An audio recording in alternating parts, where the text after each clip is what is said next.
When billionaire James Anderson caught his maid's daughter teaching his son a strange, secret language, he thought it was mischief, until the truth shattered everything he believed. In a mansion built on silence, power had no voice until a sound broke through. A faint tapping, steady, rhythmic, defiant, echoing through the marble halls of a billionaire's empire. For James Anderson, control was everything. But you can't control what you don't understand. Behind that sound was his son, and a girl who wasn't supposed to matter. A maid's daughter, teaching the heir of an empire a language long forgotten, and a truth his father had buried. Because sometimes, what seems like rebellion is a cry for help. And sometimes, the smallest code can unlock the loudest secret.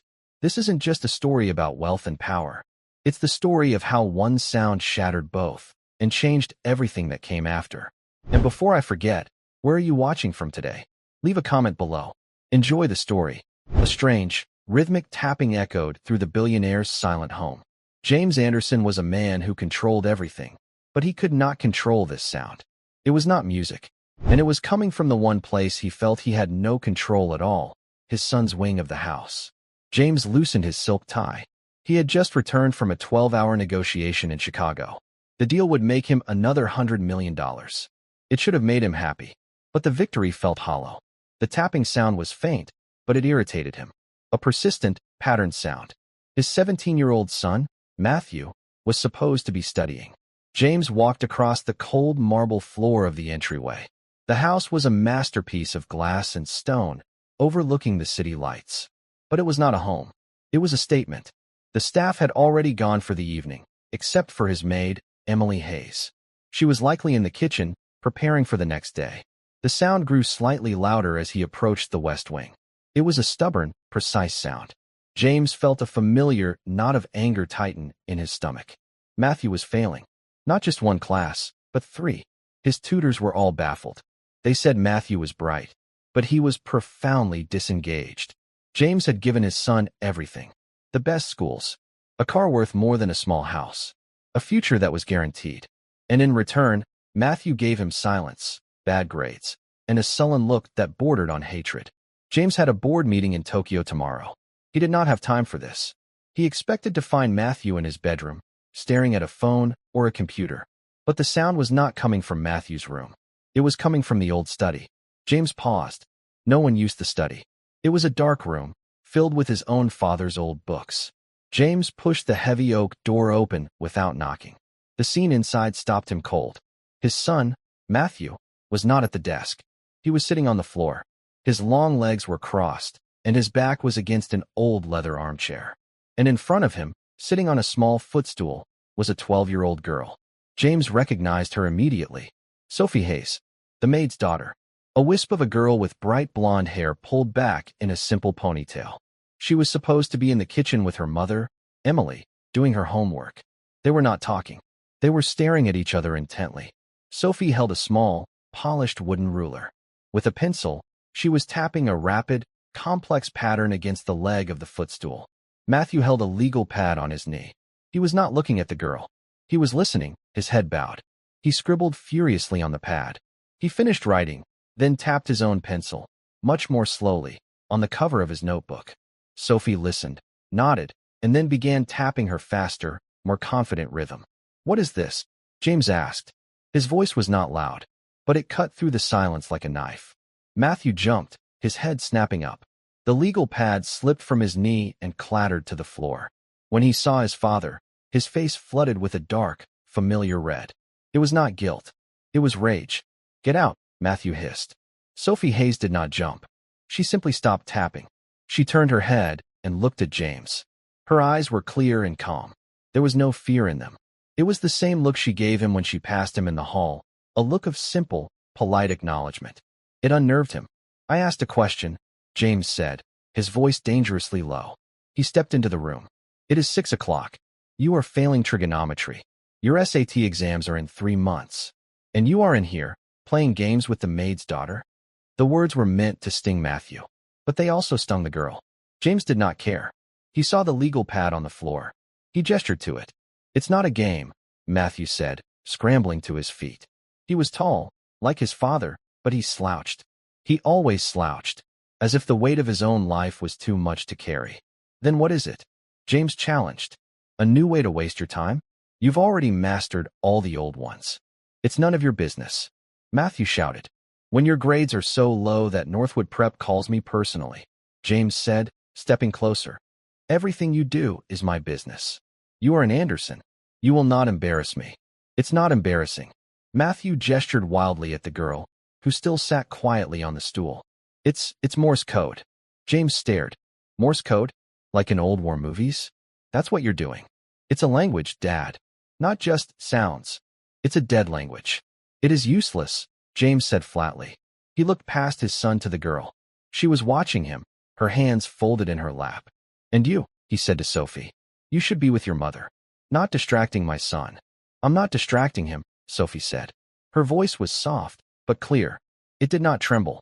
I am teaching him. James almost laughed. The absurdity was overwhelming. Teaching him? A 12-year-old girl is teaching him? What could you possibly teach him that his $500 an hour tutors cannot? She's teaching me something that matters. Matthew shouted, stepping between his father and the girl. Which is more than you ever did. You just throw money at me and expect me to be you. I expect you to be a success. James retorted.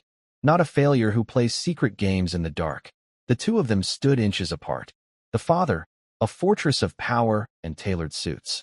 The son, a collapsing frame of expensive clothes and raw anger.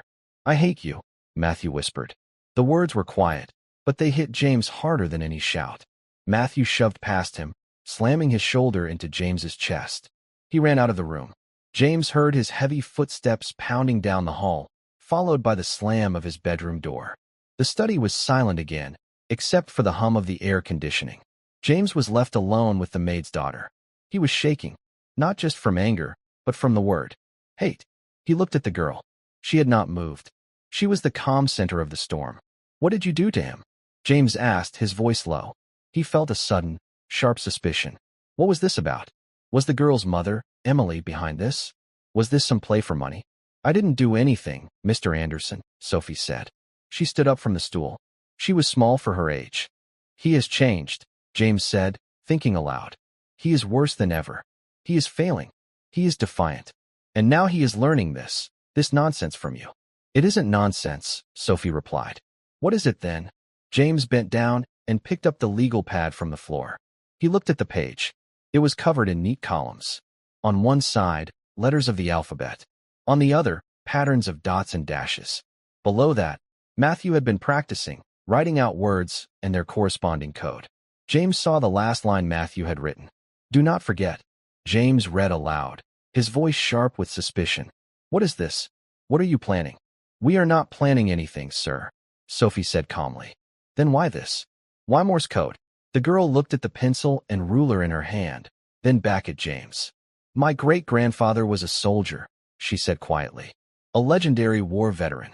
He said this code saved his life. He said most people look, but they don't see. Most people listen, but they don't hear. She looked James directly in the eye. He said you have to listen for the things hidden under the noise. James felt a strange chill. Her words echoed the things his own father used to say. But this was a child of his maid. He was a billionaire who commanded boardrooms. He would not be lectured by a 12-year-old. You are done teaching my son, James said. The words were final. You will go to the kitchen. You will tell your mother that if I ever find you alone with Matthew again, she will be fired. Do you understand me? Sophie's calm expression finally broke. A flicker of fear crossed her face. Not for herself. For her mother. She nodded. Yes, sir. Go. She walked quickly out of the room, leaving James alone in the dark study. He stood there for a long time, the legal pad still in his hand. He looked at the dots and dashes. It was a language he could not read. A secret in his own house. He thought his son was the problem. He thought the girl was a distraction. He was wrong. The tapping was just the beginning. And the truth it would reveal would leave him utterly speechless. James stood in the silence of the study, the heavy legal pad in his hand. The room smelled of old leather and paper. He ran his thumb over the page. Dots and dashes. A language he did not understand, being taught in his own home, under his own roof. He was a man who understood markets. He understood leverage, risk, and return on investment. He could look at a spreadsheet and see the future of a company. He looked at this page and saw nothing but a jumble of marks. Do not forget. It felt like a threat, or a warning. He looked around the room. His father had spent his last years in this study. James rarely entered. His father, William Anderson, had been a different kind of man. He had built the original company, yes, but he had been softer. He had served in the military. He had read books on philosophy and history. James had always seen this as a weakness, a lack of focus. James had tripled the company's value by being focused. He had no time for old books or dead languages. He said you have to listen for the things hidden under the noise. The girl's words were bold. They were not the words of a servant's child. They were the words of someone who believed she knew something he did not. He felt the anger return, cold and sharp. He had been dismissed by his son and lectured by a 12-year-old. He tore the sheet of paper from the legal pad, folded it, and put it in the pocket of his suit jacket. Then he walked to the kitchen. The kitchen was on the other side of the mansion. It was a vast, stainless steel room, professional and clean. Emily Hayes was standing at the large central island, wiping down a marble countertop. She was a woman in her late 30s, with the same blonde hair as her daughter, though hers was tied in a tight bun. She was plain, efficient, and almost invisible. James had employed her for 3 years. He realized he had probably never spoken more than 10 words to her at a time. Emily, he said. She stopped wiping. She turned to him, her hands clasped in front of her. Mr. Anderson, do you need something, sir? Your daughter, Sophie. She was in the study with my son. Emily's face did not change, but James saw her hands tighten. A mother's reflex. Sir, she was supposed to be here with you. She finishes her homework, sir. I let her read in the library. She's very quiet. She was not reading, James said. He walked closer. He wanted to see if she was lying. She was with Matthew. They were engaged in some kind of secret game. Emily's brow furrowed. A game, sir? I don't think Sophie plays many games. They were using a code. Morse code. Your daughter was teaching him. At this, Emily's expression shifted. It was not guilt. It was recognition, and something like dread. Ah, she said, her voice dropping. That. So you knew? James said. It was an accusation. I knew she practices it, sir. It was her great-grandfather's. She trailed off, looking down at the counter. Her great-grandfather was a war veteran. She told me. James's voice was impatient. What does that have to do with my son? I don't know, sir. Emily looked back up at him. Her eyes were honest. I truly don't. Matthew, he found her practicing one day. In the garden. She taps on the bench. He asked her about it. And you allowed this to continue? Mr. Anderson, Emily said, and her voice was steady, though very quiet. Your son? He's a lonely boy. My daughter is a quiet girl. I thought they were just talking. I did not think it would be a problem. A lonely boy, James repeated. The words sounded like nonsense. He has tutors. He has a driver. He has access to anything he wants. He doesn't have any friends, sir, Emily said simply. The statement hung in the air. It was a fact. James knew it. The boys Matthew knew were sons of other men like James. They were competitors, not friends. That is not the point, James said, recovering. The point is, my son is failing in school. He is defiant. And I find him learning a useless code from your daughter. It is a distraction. It will stop. Emily nodded, her face pale. Yes, sir. I told Sophie that if I find her alone with him again, you will be dismissed. I am telling you the same thing.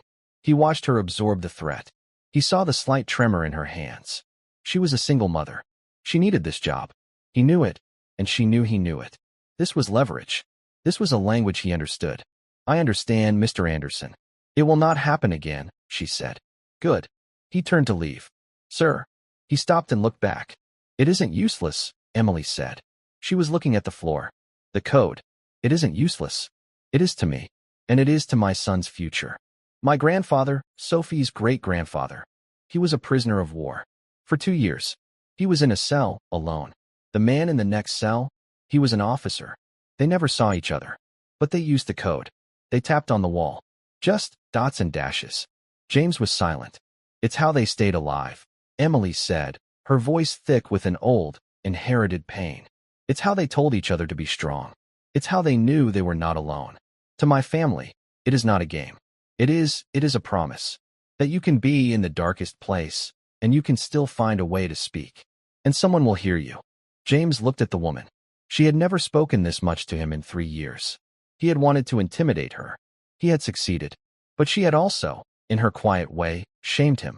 He left the kitchen without another word. He walked past the grand staircase and down the hall toward his own office. He heard a door close. He glanced back. Sophie was walking out of a small pantry, holding a cloth. She must have been inside, listening to the entire conversation. She looked at him. He expected to see tears or anger. He saw nothing but that same, unnerving, quiet gaze. She knew her mother's job was on the line. She knew he was the one holding the blade.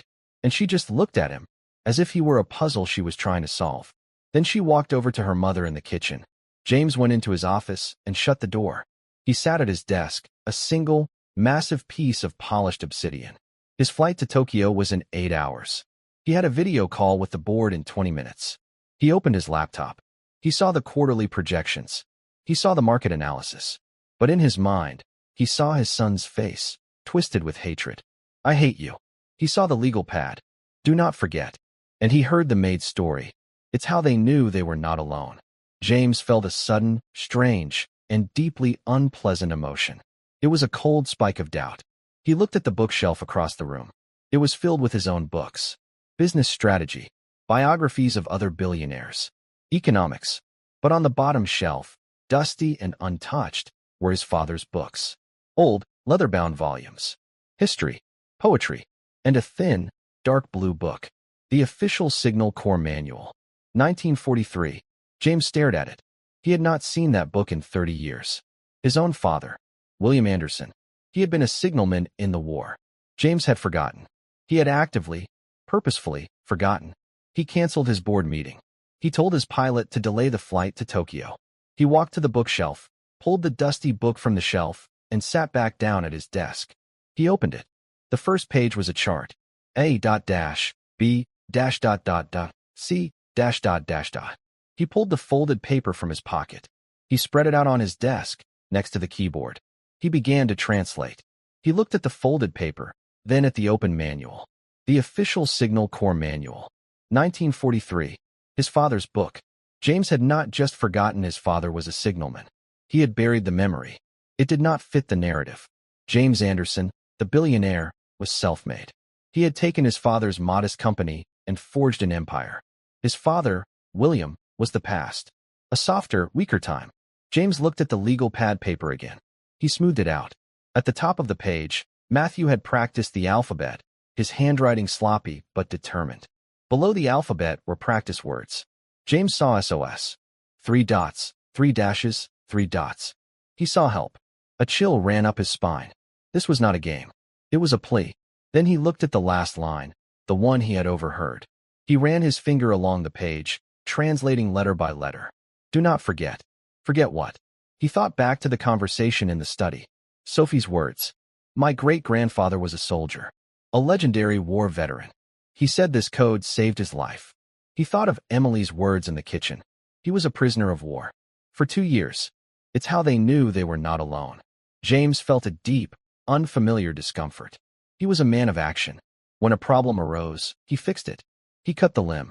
He bought the competitor. He signed the check. This was a fog.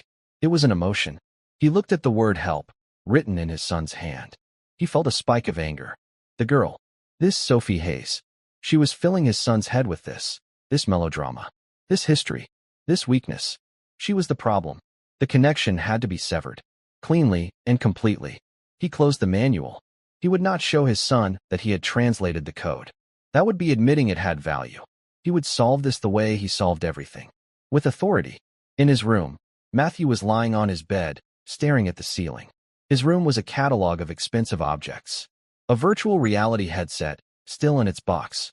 A high-end gaming computer, its screen dark. A collection of guitars he never learned to play.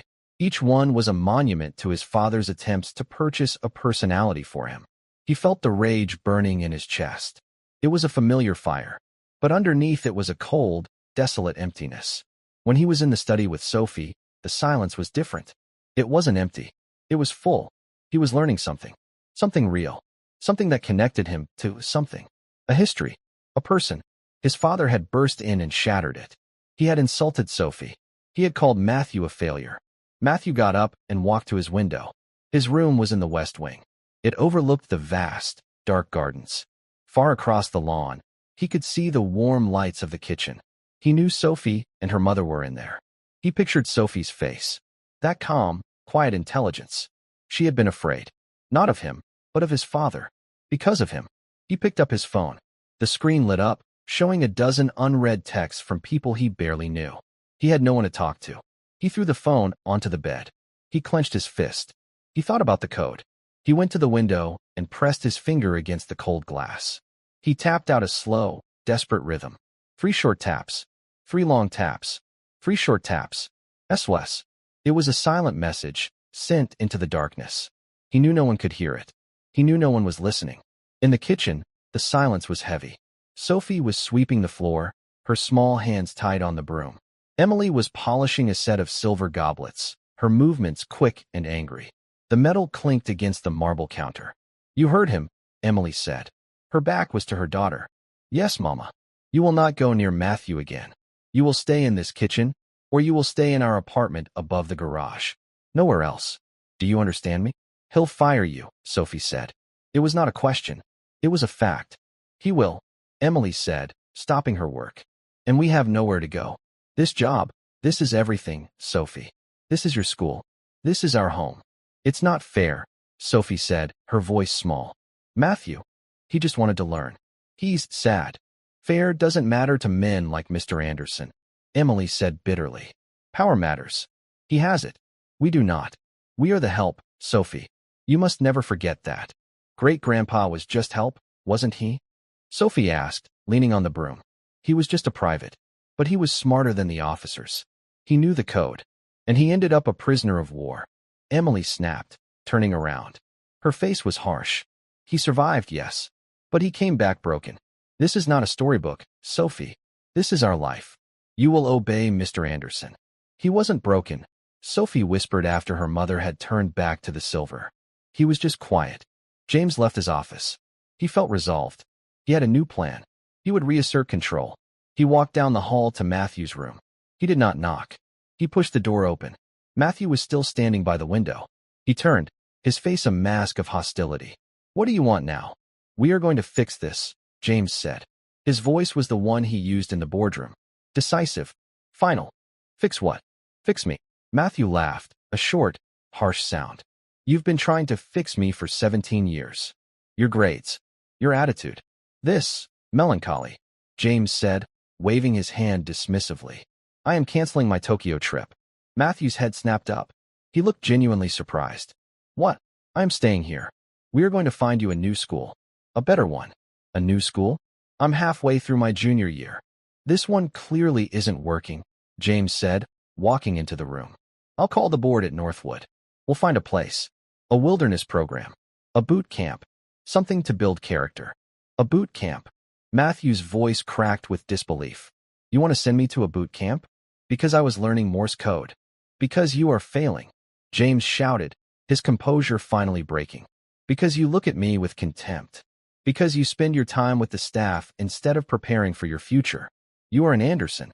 You will start acting like one." "And what is that?" Matthew challenged, stepping closer. He was almost as tall as his father now. "A cold, empty man who buys and sells everything? A man who threatens a single mother over nothing." James froze. "What did you say?" "I heard," Matthew said, his voice dropping to a low, shaking rumble. "I want to find Sophie. To apologize for you. I heard you in the kitchen. You threatened to fire Emily." James's face hardened. "That is a private matter between me and my employee." "No, that's because of me." Matthew shoved his father's shoulder. "You bully everyone, don't you? You bully your board, you bully your staff, and you bully me. And now you're bullying a 12-year-old girl." "That girl," James said, pointing a finger, "is a distraction. I have forbidden her from seeing you. Her mother understands the situation." "You didn't forbid her," Matthew said, his voice shaking with rage. "You threatened her.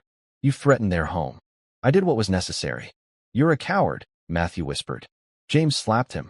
The sound echoed in the huge, sterile room. It was sharp and final. Matthew did not cry out. He did not flinch. He just stood there, touching his cheek. A red mark was already rising on his pale skin. He looked at his father. The anger in his eyes was gone.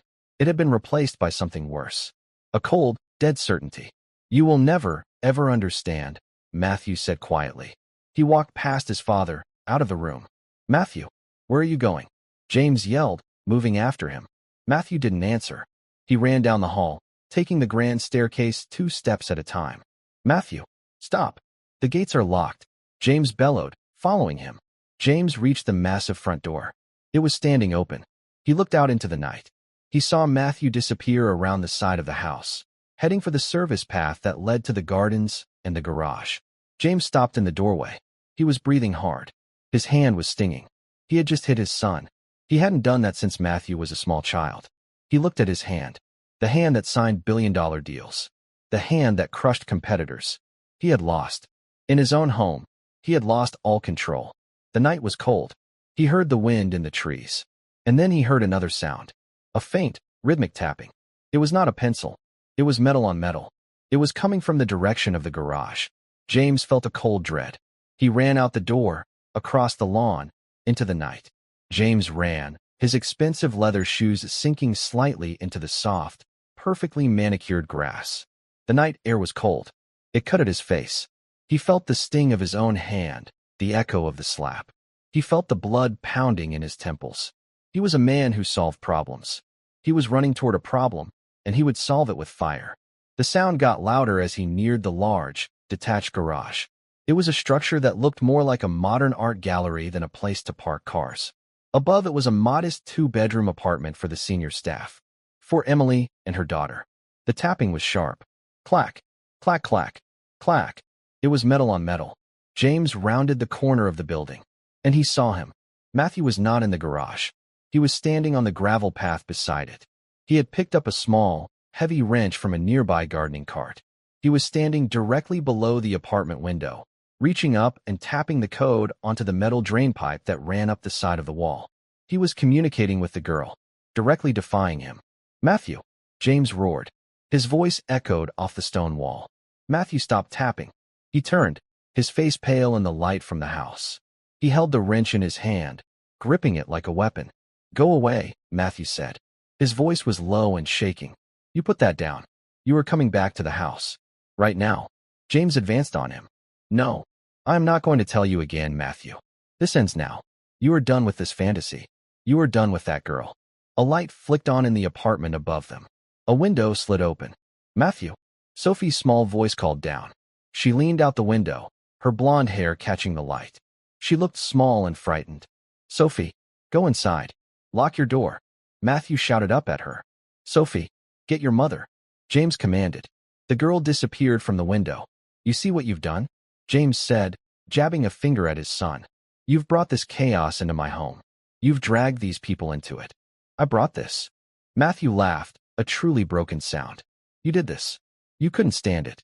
You couldn't stand that I had one thing. One single thing in my life that wasn't from you. One thing that mattered." "Mattered?" "A child's game." "It's not a game," Matthew screamed, his voice cracking. It's about not being alone. Something you would never understand." He was echoing the maid's words. James felt a flash of pure rage. This was an infection. The girl and her mother, they had infected his son with these weak, sentimental ideas. The side door to the garage opened. Emily Hayes ran out, pulling a cardigan around her. She was in her pajamas. Her face was creased with sleep and panic. "Mr. Anderson." "Sir, please. What's happening?" she cried, looking from James to Matthew. "Matthew, what are you doing with that wrench?" "He's defying me, Emily," James said, his voice dropping to a dangerous, cold level. "He is out here, in the middle of the night, communicating with your daughter, after I explicitly forbade it." I didn't know, sir. I was asleep." Emily wrung her hands. Sophie, come down here." Sophie appeared at the door behind her mother. She was wearing a simple white nightgown. She looked tiny against the backdrop of the massive, dark house. "This is what I was talking about, Emily," James said. "This is the distraction. This is the poison. Please, sir," Emily begged. "She won't do it again. I won't let her. Please, Mr. Anderson, don't do this." "What's he doing?" Matthew asked, looking at Emily's terrified face. "What did he do?" "He threatened to fire her, Matthew," James said, his eyes locked on his son. And now, I am going to do it. This is the consequence of your actions. Emily let out a small sob. No. Sir, please. I have nowhere. I have a child. You should have thought of that before you allowed your daughter to disrupt my family, James said. She didn't disrupt anything. Matthew shouted. He threw the wrench onto the gravel. It landed with a loud, metallic crunch. I did. I asked her. I begged her to teach me. She's smarter than all your stupid tutors. She's better than any of them. She's better than you. Matthew walked over and stood next to Emily and Sophie, facing his father. He was a boy, but in that moment, he looked like a man, shielding them. They are more of a family to me than you have ever been, Matthew said. The words were quiet, but they cut through the cold night air. That was it. That was the final betrayal. James looked at his son, standing there defending the maid and her child. He looked at the three of them, a strange, defiant little family, united against him. He had lost his son. The thought didn't make him sad. It made him furious. Emily, James said. His voice was flat, devoid of all emotion. You are fired. You and your daughter will be off this property by 9 o'clock tomorrow morning. I will have security escort you out. Mr. Anderson. God. No, please. Emily was openly crying now, her hand over her mouth. Matthew took a step forward. Dad. No. You can't. This is my fault. Punish me. Send me to the boot camp. I'll go. I'll go right now. Just don't do this to them. It is already done, James said. He looked at his son's desperate, pleading face. For the first time, Matthew was bargaining. He was offering surrender, and it only made James feel more powerful. He had found the leverage, at last. No, James said again. You will learn. You will both learn. Actions have consequences. He looked past his son and his crying maid. He looked at the girl. Sophie Hayes was not crying. She was standing perfectly still, her small, pale face a mask. She was just watching him. Her eyes were clear and steady. They were not filled with fear. They were filled with something else. It looked like pity. That look, from her, was the final insult. No example, James said. He turned and walked back toward the house, his back straight, his footsteps even on the gravel path. He left the sound of Emily's sobbing behind him. He left his son, standing alone in the darkness. He went into his office and locked the door. He sat at his obsidian desk. He felt a grim, hollow victory. He had won. He had broken the alliance. He had re-established control. He waited for the sun to rise. At dawn, James was still at his desk. He had not slept. He had been staring at the profit and loss statements on his screen, but he had not seen them. He kept seeing the girl's face. That look of pity. He heard the sound of a car engine. Not one of his. It was an old engine, rattling and weak. He stood and walked to the window. A 20-year-old sedan was parked by the service entrance. It was Emily's car. James saw his head of security, a man named Robert, standing by the open trunk. Emily and Sophie were carrying two worn-out suitcases. They were not talking. Emily looked defeated. Her face was swollen from crying. She opened the back door of the car and helped Sophie in.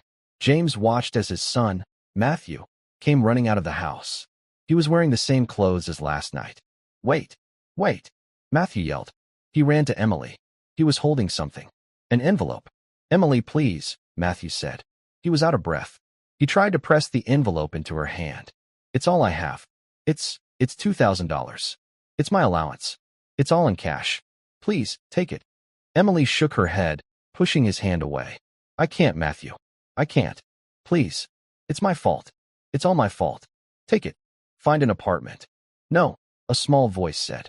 Sophie got out of the car. She walked up to Matthew. She was holding a small, faded book. It was cloth-bound. This is your fault, she said. Matthew flinched, as if she had slapped him. Sophie, I'm so sorry. It's not your fault he's your father, she said. But it's your fault you didn't learn the language. What? Matthew looked confused. You learned the letters. You didn't learn the language.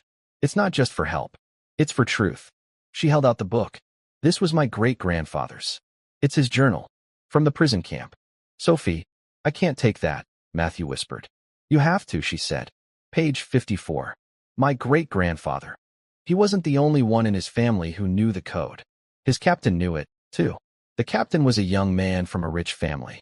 He didn't have to be there, but he was. He was captured with his men. James watched from his window, a strange, cold feeling gripping his chest. The captain got sick, Sophie said, her voice clear in the morning air. He told my great-grandfather a secret, using the code. A message for his wife. But he died before he could get home. My great-grandfather, he tried to find the wife after the war. But she was gone.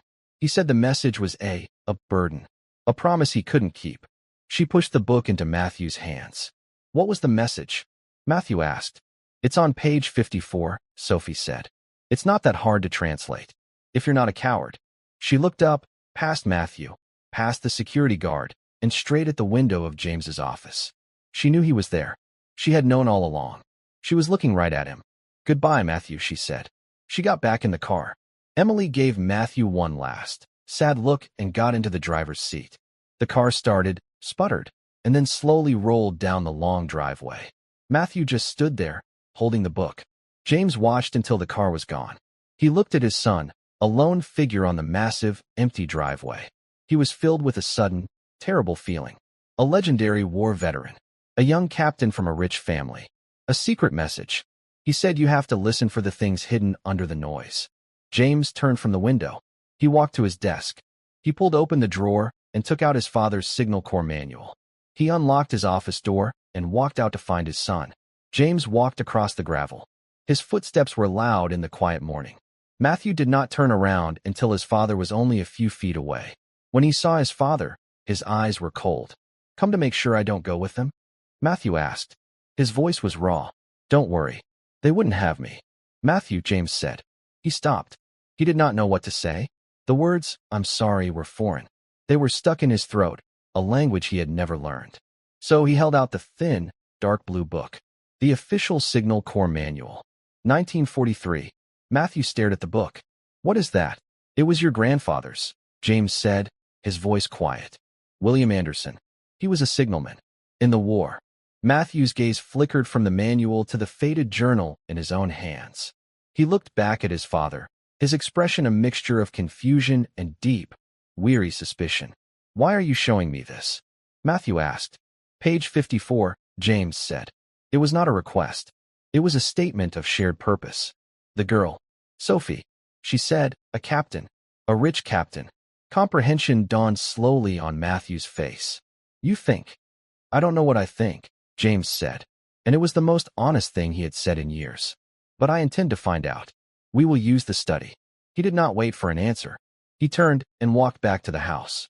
After a long moment, he heard his son's footsteps following him. The old study was just as he had left it. Dim, silent, and smelling of leather. James turned on a single green banker's lamp on his father's old desk. The rest of the room remained in shadow. James laid the signal manual on the desk. Matthew stood beside him and placed the small, cloth-bound journal next to it. Matthew's hands were shaking slightly. He opened the journal. The pages were thin, almost like onion skin. The handwriting was small, tight, and incredibly neat. He turned the pages, past sketches of their prison cell, until he reached page 54. It was dated August 1944. In the wide right-hand margin, running from the top of the page to the bottom, was a single, thin column of dots and dashes. That's it, Matthew whispered. He pointed to the top of the journal entry. It began with a name. Captain W. A. is worse today. James felt his blood run cold. He looked at the spine of his father's manual. Stamped in faded gold letters was the name, William Anderson. My grandfather, Matthew breathed. Let's read the code, James said. His voice was hoarse. They bent over the desk, their heads close. The green lamp cast a small pool of light on the two books. For the next half hour, the study was filled with the quiet murmur of their voices. Matthew, his eyes sharp, traced the faded marks. James, his mind analytical, flipped through the pages of the manual. It was a clumsy process. Is that 1 dot or 2? James would ask. It's a dash, I think. That makes it N, Matthew would reply. At first, the letters formed a jumble of nonsense. They wrote them on a fresh pad. It's garbage, Matthew said, slumping back. It's just nonsense. She tricked us. No, James said. He was staring at the letters. His mind, so sharp with numbers, was churning. We're not just decoding. We're translating. From a dying man. He pointed to a line of marks they had written out. Look, James said. He was sick. Or in the dark. He was spelling what he heard. Protect him. Matthew's eyes widened. You're right. And this one, from the name. A cold, heavy dread settled in James's stomach. Protect who? Him? You. Grandfather, Matthew said. He was the captain. Sophie said the message was for his wife. Your mother. Protect me, James whispered. Protect me from the Anderson name. He looked at the first line they had written. He was tapping, James said, thinking aloud. He missed a letter. He mixed them up. He heard the word, but he wrote it wrong. He stared at the jumble, his mind rearranging the components. Burdens, he whispered. He meant burdens. He looked at the next cluster. And this? Regret. James wrote the words on the pad, his hand, for the first time in his life, shaking. Burdens. Regret. Protect him from the name.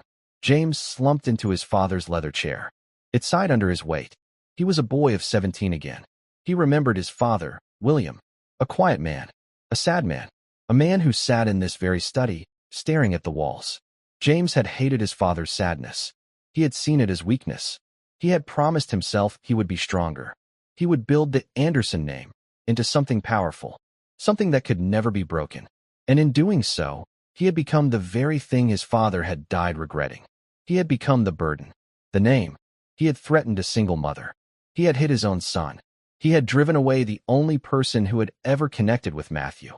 All to protect an idea. A name. He was trying to save me, James whispered. My father. He was a prisoner, and he was trying to save me. From this.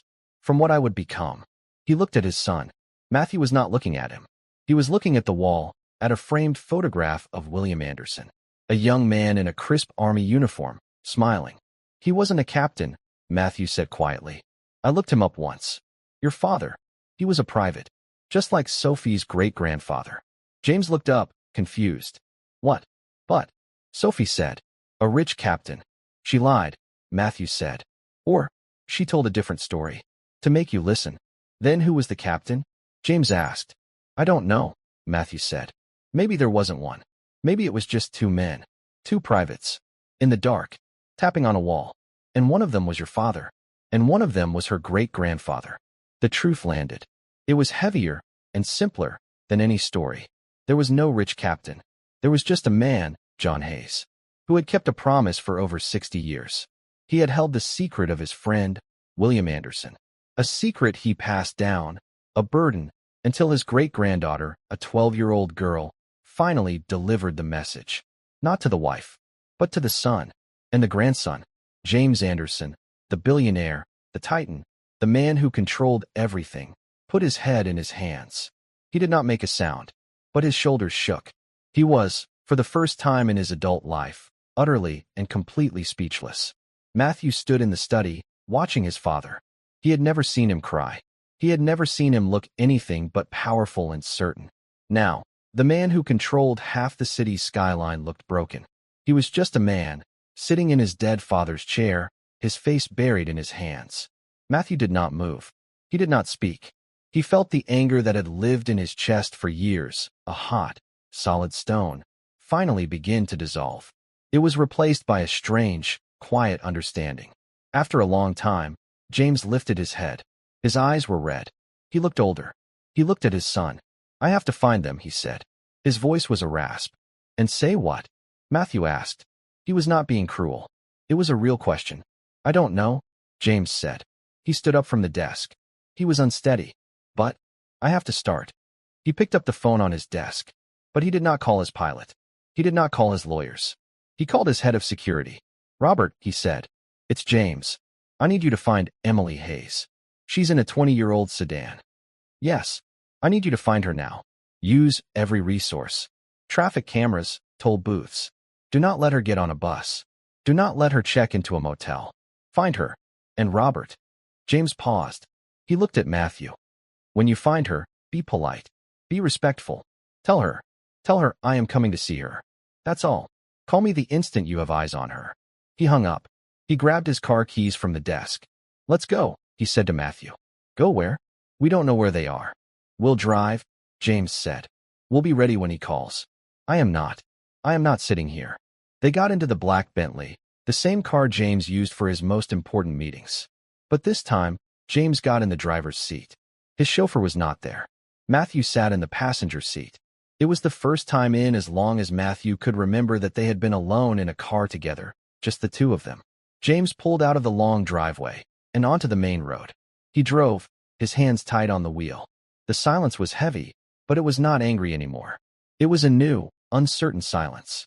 "She's just a kid," Matthew said quietly, looking out the window. "A 12-year-old girl. She knew all that. She knew about grandfather." "She's not just a kid, Matthew," James said.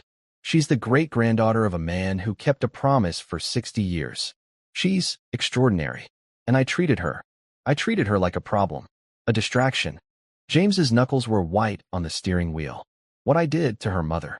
And what I did to you." He glanced at his right hand, the hand that had slapped his son. "There is no excuse for that. Ever. He couldn't say the words sorry. Not yet. But he would." "Why did you hate him?" Matthew asked. "Grandfather." James was quiet for a long moment. "I didn't hate him," he said. "I was ashamed."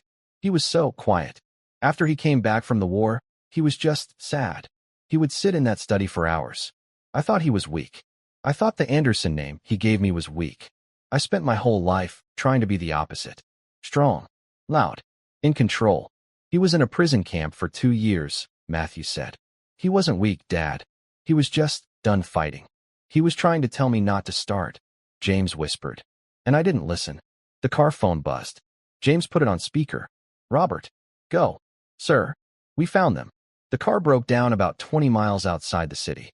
They're at a roadside diner. The Red Rooster Diner, on Route 12. "Are they okay?" James asked, his voice sharp. "They look tired, sir. But they are unharmed." "I'm on my way," James said. He pressed the accelerator. The car surged forward. The Red Rooster Diner was a small, prefabricated building. Its lights were a buzzing fluorescent yellow against the gray morning. The gravel parking lot was mostly empty, save for Emily's old, steaming car and a tow truck that had just pulled up. James and Matthew got out of the Bentley. Every eye in the diner turned to watch the billionaire in his perfectly tailored suit and his son in his rumpled, expensive clothes. They stepped inside. The bell on the door jingled. The diner smelled of old coffee and frying oil.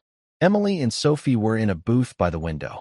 Emily was on the diner's payphone, her back to the door, talking to someone, her voice frantic. Sophie was sitting alone at the table, a glass of water in front of her. She looked small, pale, and exhausted. Sophie looked up as the bell jingled. Her eyes met James's. She did not look surprised. She just watched him. Emily turned from the phone. When she saw James, her face drained of all color. She hung up the receiver, her hand trembling. "Mr. Anderson," she whispered. The car, we were just leaving." "Emily," James said. His voice was quiet. He walked to their booth. "Please, sit down." He and Matthew slid into the other side of the booth. The red vinyl was cracked. James looked at Emily Hayes. He looked at her 12-year-old daughter. He had come here to fix this. But he realized, sitting across from them, that he was the one who was broken. "I am sorry," he said. The words were rusty, as if he had not used them in decades. "What I did to you, it was unforgivable. I was cruel. I was wrong." Emily stared, her mouth open. She did not know what to say. "Your great-grandfather," James said, turning to Sophie. "And my father, they were friends. They were heroes. You delivered a message that I needed to hear my entire life. And I punished you for it." He reached into his jacket. Not for a checkbook. He pulled out the faded, cloth-bound journal. He slid it across the table to Sophie. "This belongs to your family," he said. It is the most valuable thing my family owns." Sophie's small hand rested on the book. "Emily," James continued, his voice thick, "I am asking you to please come back. Not as my maid." He looked at his son, then back at her. "My house is not a home. It's a building. It's empty. My son, he needs good people around him. I need good people around me." "Sir, I don't understand," Emily said. "I am establishing a foundation," James said. The words were coming to him as he spoke, but he knew they were right. "In my father's name, and in John Hayes's name, the Hayes Anderson Foundation, to help veterans' families, to fund education for their children." He looked at Emily. "I need someone to run it. Someone with integrity. Someone who understands burdens. I would like that person to be you, Emily, with a new contract, a new salary, and a new home. Not an apartment. A home, wherever you'd like." Emily was crying now, silent tears running down her cheeks. And Sophie, James said, looking at the girl. I have made a call. There is a full scholarship waiting for you at Northwood Prep, the best school in the state, if you want it. Sophie looked at her mother, who was nodding through her tears. Sophie looked at Matthew. He gave her a small, hopeful nod. Finally, Sophie looked at James. That same, steady, unnerving gaze. And Matthew? Sophie asked. What about him? Are you still sending him to boot camp? James looked at his son. He felt the last wall inside him crumble. He reached across the table and put his hand on Matthew's arm. No, James said. Matthew is staying. He has a new tutor, if she'll have him. Sophie watched him for a long beat. Then, for the first time, a small, tiny smile touched the corners of her mouth. He's a slow learner, she said. But I think he's teachable. James let out a breath he felt he had been holding for 30 years. He nodded. Robert is having your car towed. It will be repaired. Or replaced. Whichever you prefer. For now, let's go home. Weeks later, the old study looked different. The heavy curtains were pulled back. The windows were open. Sunlight streamed into the room, illuminating the dust motes dancing in the air. James Anderson stood in the doorway. He was not wearing a suit. He was in a simple sweater. On the floor, in a patch of sun, sat Matthew and Sophie.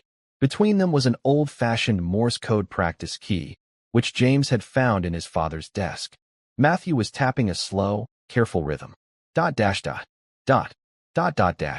Sophie listened, then tapped back a much faster, more complex message. Matthew laughed. That's not what I asked. I know, Sophie said. I was correcting your grammar. James watched them. He did not interrupt. He just stood in the doorway and listened to the rhythmic tapping. It was a language he finally understood. It was not a code of war. It was not a secret of billionaires. It was the sound of a connection. The sound of two people, in the light, choosing to listen to each other. The sound of not being alone. He turned and walked quietly down the hall, leaving them in peace. And that's where we'll pause the story for now. I hope it gave you a few minutes to drift away from the noise of the day. Tell me where you were as you listened. Maybe on a porch, with a cup of tea, or unwinding for the night. I read every comment. If you'd like to hear more stories like this, a like and a subscribe help more than you imagine. And if you have feedback, I'd love to hear it. Thanks for spending this time here.